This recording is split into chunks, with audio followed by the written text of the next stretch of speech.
The hazard lights came on.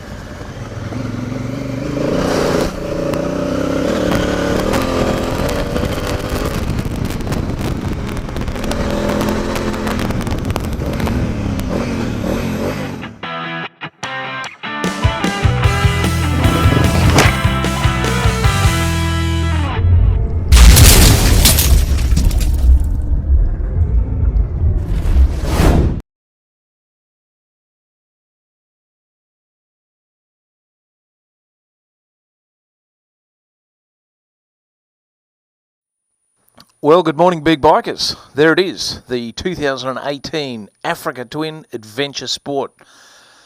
We're going to take this thing for a bit of a ride today. The dealer pre-delivered it, and 2 days ago? It was ridden all day yesterday by some of the guys at the Africa Twin Rally.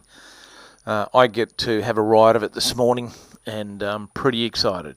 Couple of really good things. The dealer has put knobbies on it, which I was really hoping they would. So they've put a set of Continental TKC 80s on the bike, which I'm really glad with, and they're actually quite happy for us to take it out in the bush and ride it like it's our own. So that's what I'm going to do. So this particular model is the 30th anniversary model. So it's 30 years since the original Africa Twin came out. That was the 650. So, you know, this model, it's got the white frame, it's got the sparkly paint, it's got all those pretty things that throw back to the memory of the original Africa Twin.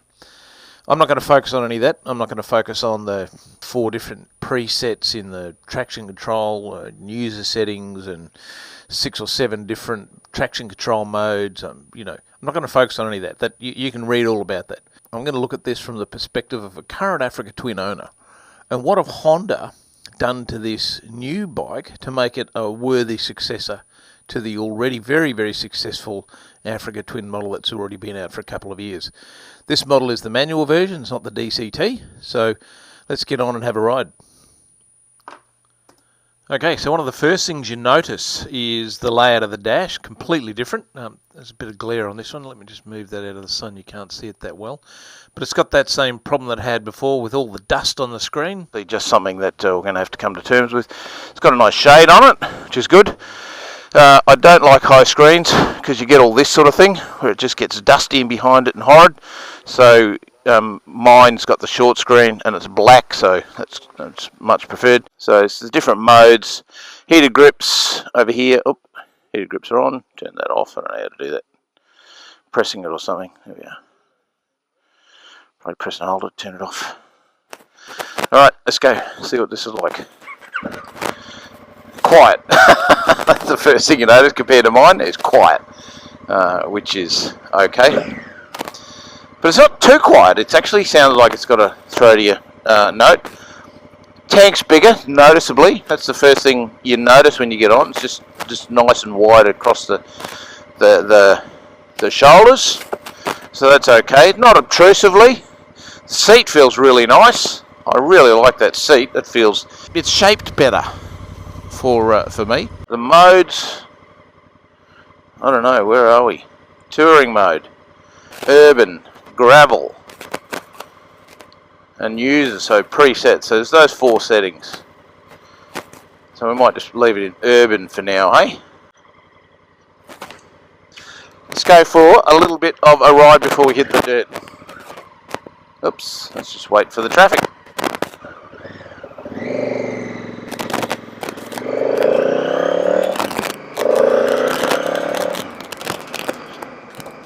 Yeah, it just feels a bit punchier. That just through second gear, it just felt like, and my bike is geared down a bit, so I've got a smaller cog on the front.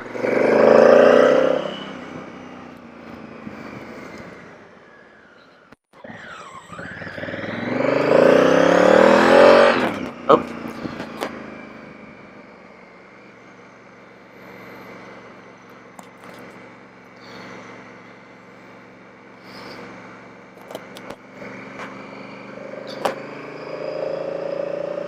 So you can actually notice the induction noise a bit more.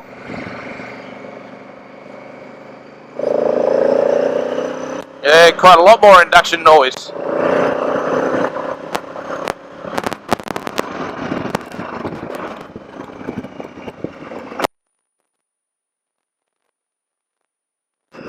It's not worlds apart. Like, it's not a quantum leap into another dimension of bike riding, but you can actually feel the difference. Now, as I said, mine's geared down a bit, so it's a little punchier than a stock bike, but this has got some nice mid-range on it. I like that. Yeah, that induction noise is quite noticeable.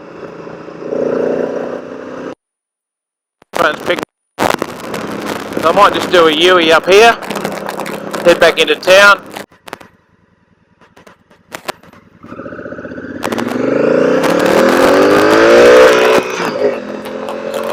Yeah, you can see the traction control came on, and it just wasn't anywhere near as intrusive. There's no but. Actually, it was probably more the limiter than anything else that I hit. The riding position feels really nice, actually. Those handlebars seem quite a bit taller, so it's got the extended bar risers on it. So yeah, they could probably come home with me. Actually, I like them. So what that has done now is it's made me go, okay, I've got to put bar risers on mine. So that was actually quite nice standing up then. Ergonomics, and I'm a big guy. I'm 6'2", and that's just wide. No, I'm pretty tall. So 190 centimeters, 6 foot 1.75. I don't know, some stupid. So yeah, that so far, look at that. That's rubbish. I really don't like that. That's part of the problem with those tall screens, and if you take them off road, that's where the problems come. Let's go back, join the group.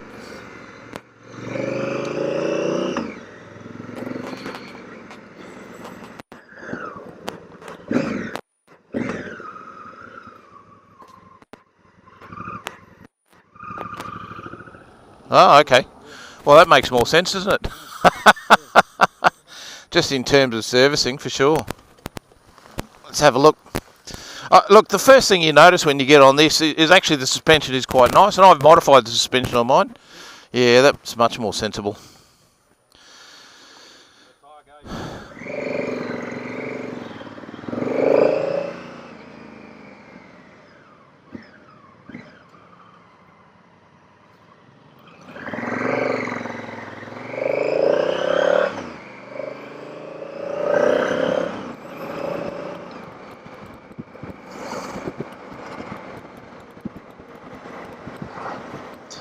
So it's in urban mode at the moment, and we'll hit the gravel and I'll switch it over to gravel mode. Just see what those traction control modes are like. So there's 7 traction controls this time. Another beautiful day. So it's about 15 degrees at the moment.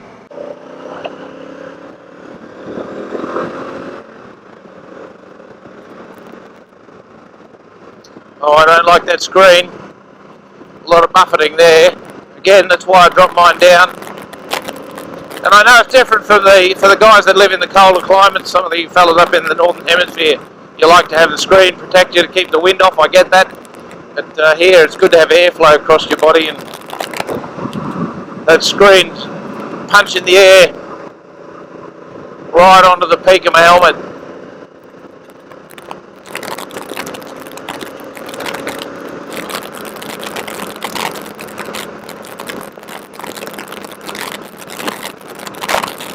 So for me, I'd probably do the same thing I did. I'd get a small screen on that. And again, that's just me. I know a lot of guys. Almost everybody's got a tall screen on here.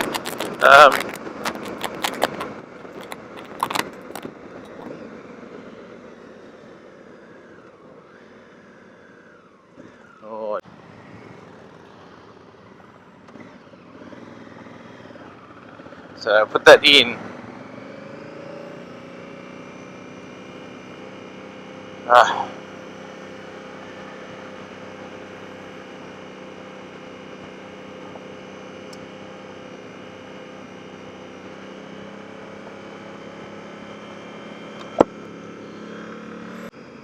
there we go. It's in gravel mode now.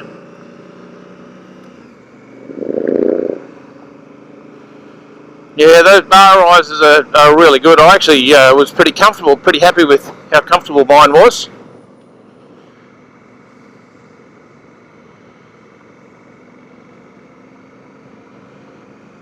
That's nice. So I'll probably get some bar risers on mine before I head out to the desert, because that just makes the riding position a lot more user friendly for me.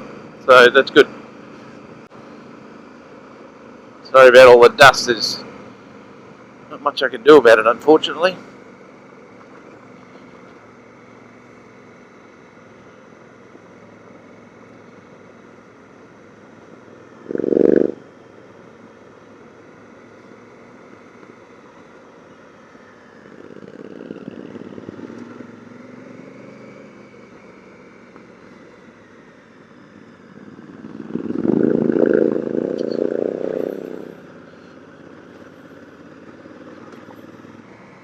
I'll spool that back wheel up and see if I can get some traction control happening.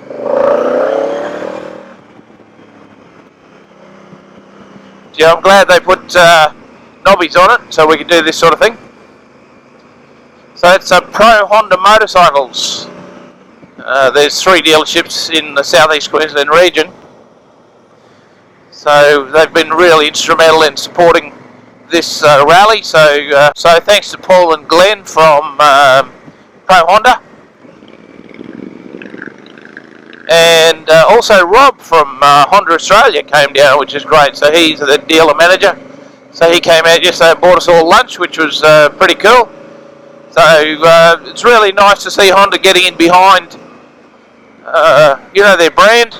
I think it's probably one of the things that's been missing from the market here in Australia to a certain extent, particularly in the adventure sport. So thanks to those guys for that. It's great. That tank's not obtrusive. It's really like it. It's only another 4 or 5 litres, and I'll take it. This will be my next bike. There's no doubt about it. I'm not sure when that's going to happen, but I'll take the extra 4.5 litres. But in reality, when you're doing the big trips out west, what you really need is bladders and 15 or 20 extra litres. So Honda have done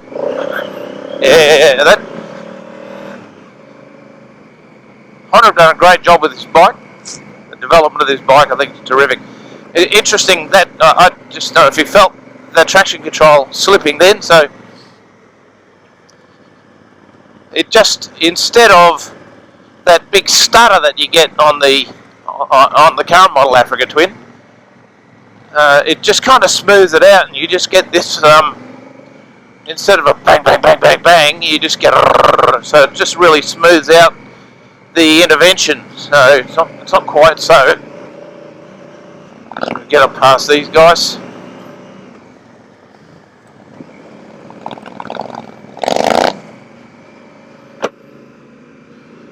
Try not to get rocks sprayed all over the new Honda. Oh, the suspension's really nice, really plush. And probably because it's not loaded up. I've got mine set a bit harder. So, when my bike's not loaded up, it can be plush like this. The ergonomics on this are actually better than mine, so I'll be making some changes. But this is like off the floor. This is a great adventure bike. This is equal to all the modifications that I've done to mine.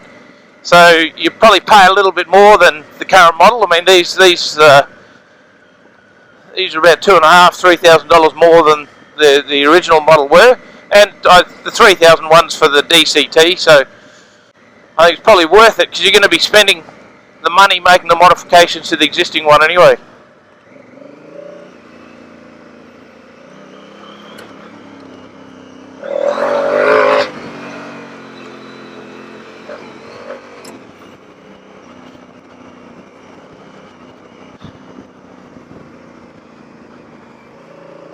They just handle all that. So TKC 80s on this, the Continental TKC 80, a little bit surprising actually.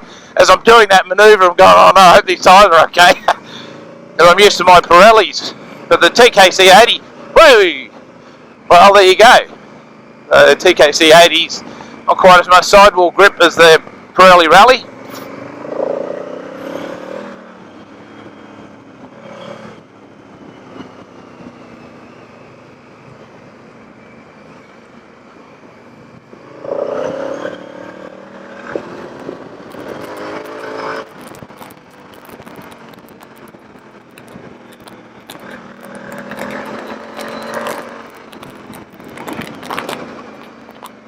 Oh, the hazard lights came on.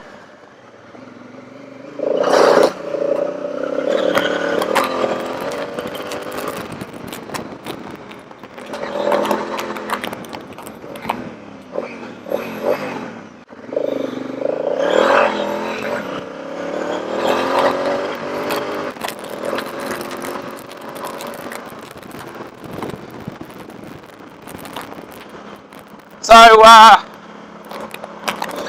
to the boys at Pro Honda, it wasn't me.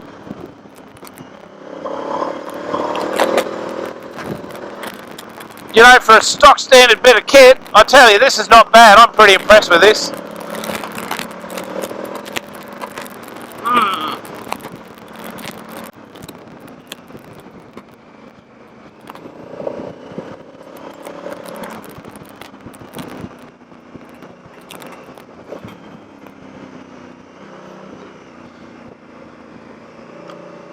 And that suspension on this thing, seriously, the suspension on this is the same as me spending nearly $2,000 on the suspension of mine.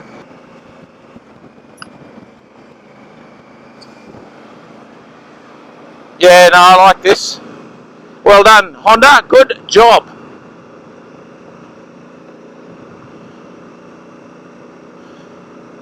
I'd better, next time we stop, I'll give it back. Just in case I heard it.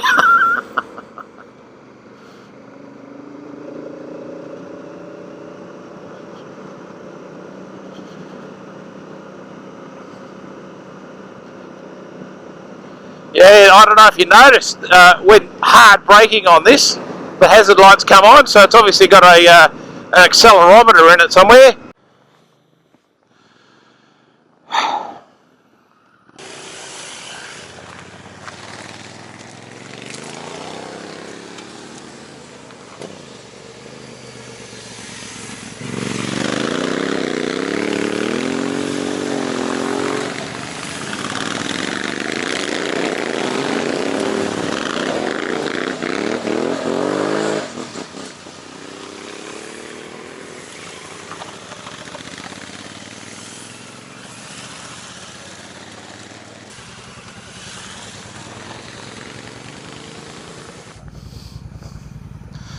We'll swap back over. Sorry? What do you think of the new one? Oh, love it. It's a major step up from this one. Yeah, that way. Yep. I just, I'm so glad you put dirt tyres on it. You may not want to see the video. I just, obviously was aware of the fact that it's a brand new bike and someone else's bike, so I didn't go too hard. But okay, thanks, Glenn.